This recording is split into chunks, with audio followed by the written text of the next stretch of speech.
Is it even on? No, starting. Try again. Try again. Venison hot dogs, courtesy of Lee back there. Hey. Thanks for the hot dog, buddy. Deer I shot, he stole the meat from it. Yeah. Hi. Alright, so what we're doing is we wanted to give you a brief overview of the equipment that we're using this year for our first year of self-filming. I'm going to go first. I'm going to show you, I got a Canon VIXIA G40. It's a camcorder. And what I learned the hard way is I had a smaller Rode mic for it, but if you ever get one of these, the G40s, the power outlet, that when you plug it in, you need a power source in your Rode mic itself. So if you decide to go with a Rode mic or any other mic, you have to get one that's battery powered. With that, we both decided we were going to go with the 4.0 camera arm, which is beautiful. We're going to hook it up on a tree later and show you guys how this functions. What it is, it comes with, it's 3 pieces. It's a base that you can ratchet strap around the tree.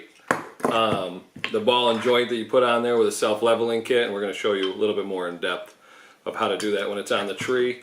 And very important that he's got one as well. You got your Varizoom on this. It makes it a little bit more hands-free. So when you're operating a camera in the tree, you're not monkeying around with 2 hands. You can all do it with 1 hand. I know you have a similar one, but his camera is a little bit different. I have the 4.0 stiff arm with the shoulder joint as well. My microphone is just a smaller Rode Micro. Same thing, it's just not as fancy as Nick's, and it goes off the power from the actual camera itself. It doesn't have a separate battery to it, which is kind of nice. I don't have to worry about monkeying around with switching batteries out in the camera and having to worry about if the mic dies while I'm out in the tree. My camera, I went with something different. They call it a bridge camera. It's a Lumix FC2500. It's kind of like if a mirrorless camera and a camcorder had a baby, this would be what came out. Well put. Thank you, thank you. Kind of like a DSLR, mirrorless camcorder all in one, which is kind of nice because it videos like the camcorder, but the video from this camera looks just a little bit different than a regular camcorder would. And the zoom on, what I like about this is the zoom on this thing is amazing. I took it out during turkey season, and I was zooming in on turkeys like 400 yards away, and they on the camera and the video it looked like they were 20 yards away, and it was still crystal clear. And I have the hands-free Varizoom as well for mine.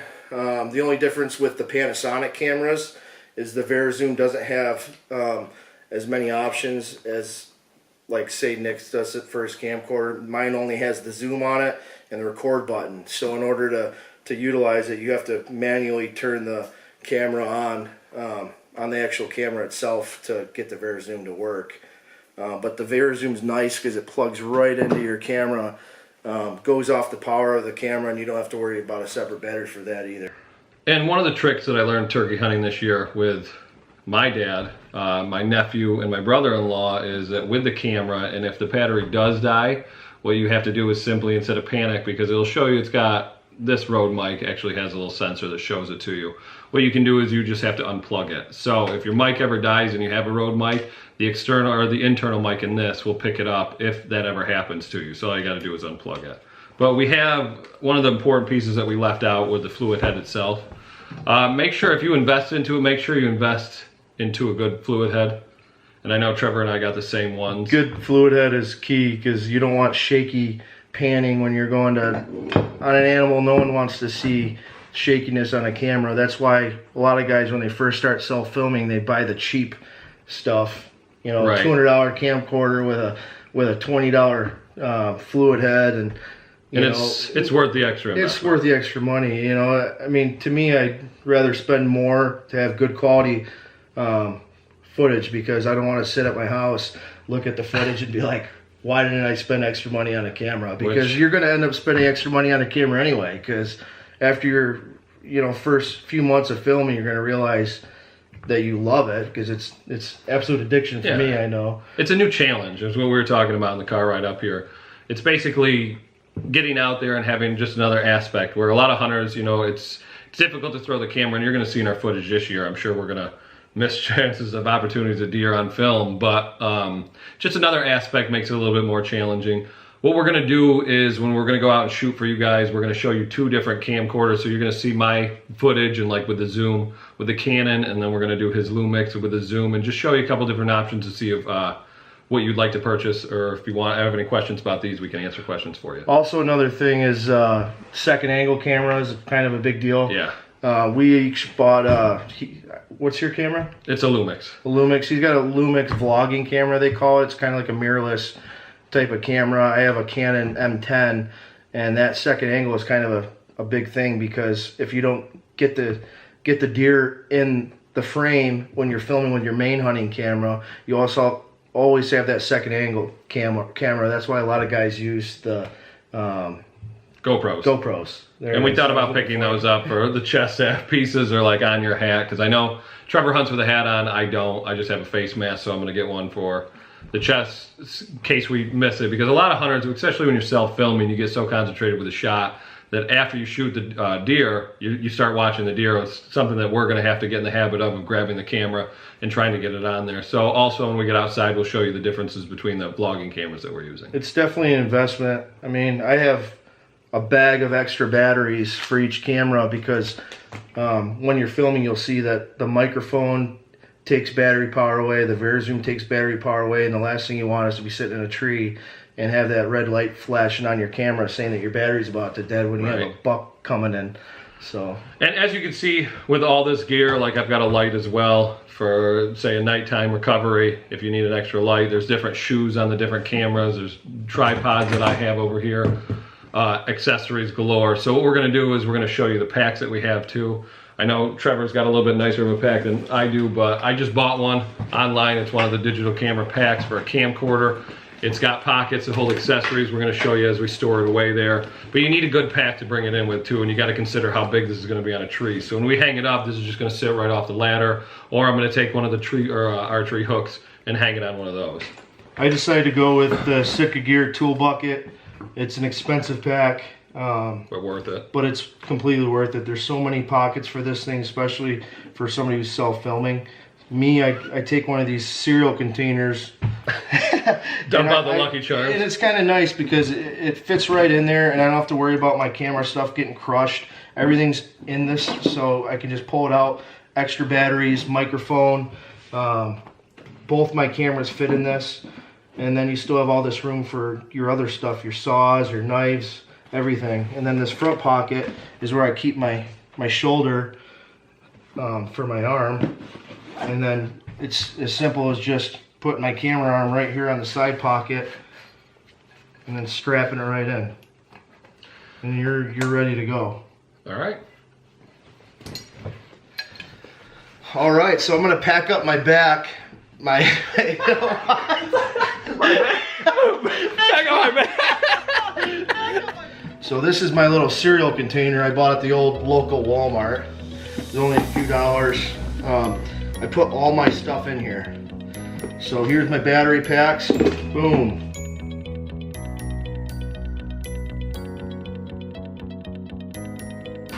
You ready to hit the woods? Alright guys, I want to show you how simple it is to pack up my bag as well. Now my bag's definitely more of an inexpensive bag than Trevor got. I just wanted a little bit of a simpler, smaller bag for when I'm in the stand. So what I'm trying to do is I'm just going to sit down. So if you had the camera and everything set up on the arm, the breakdown process really isn't that tough at all. What you're going to do is you're going to get your camera off your arm, take off this little hot shoe in the back that holds the mic on. You can hang this right up on the little arm by one of the hooks. And how simple it is, what you do is you just take this off.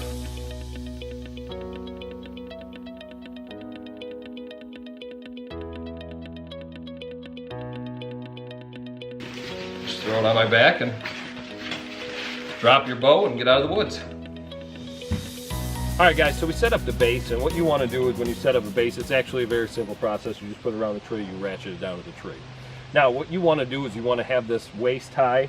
I actually prefer it a little bit lower than my waist, so about pocket level, a little bit where my keys would be. That's where I want it on a tree. Now, the great part about these is you can actually have these on any sort of tree. If it's going horizontal, vertical, it doesn't matter, because the shoulder is the best part of this fourth arrow arm system.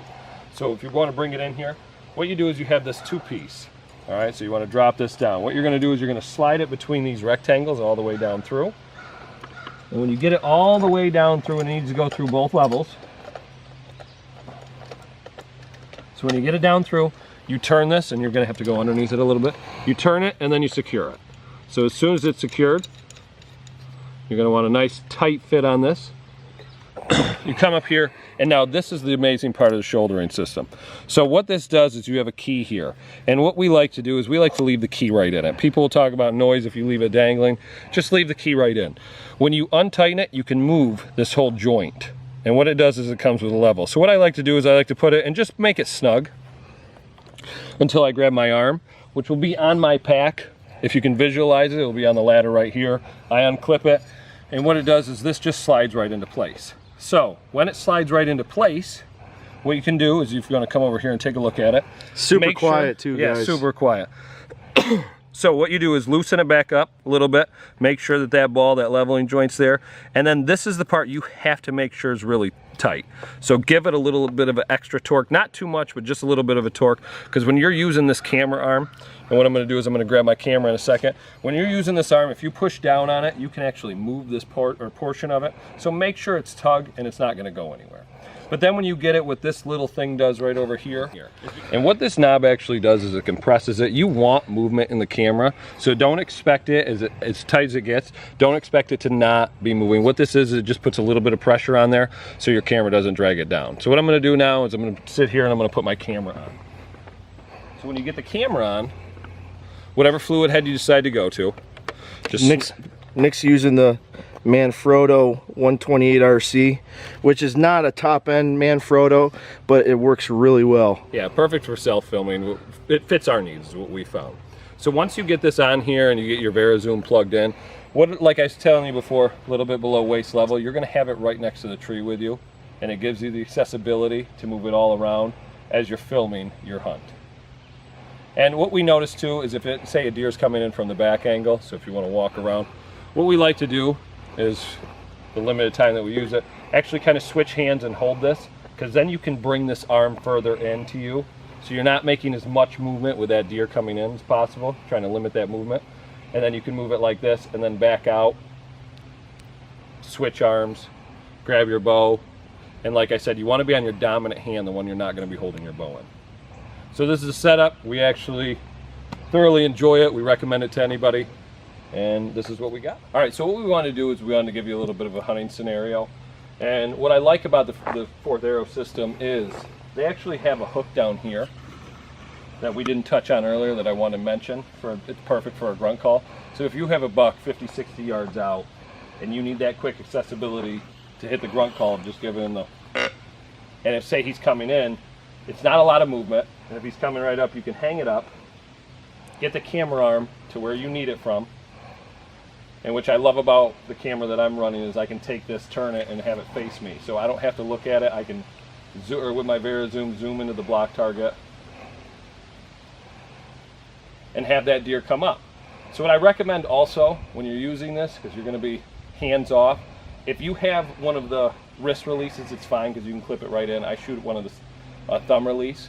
So all I have to do is go from camera arm over up until my thumb release. And you have that buck come in, you have it panned out, you can see about where it is. Let off of it, doesn't move after that. Pull back. And give that fatal shot.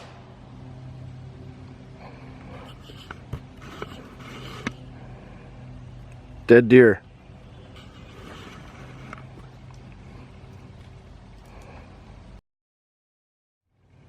All right, what we're going to do now, guys, is we're going to show you the differences between the two cameras we're running. So if you're on the fence on which style you want to go with.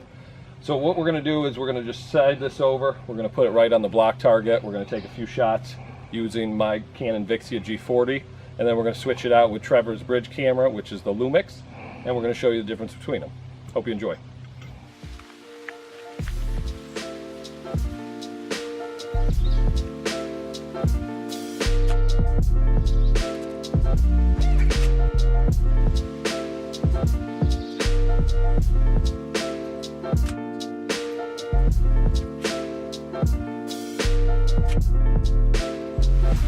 See, that's a pretty good group.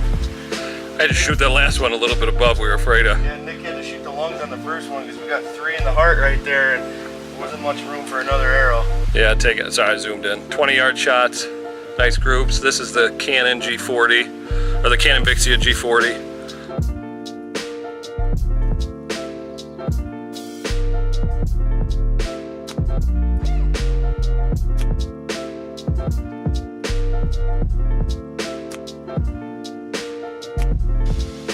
We tilted with the first two, so we decided to shoot the Texas heart shot at the end to try to put the block back even, which mission accomplished.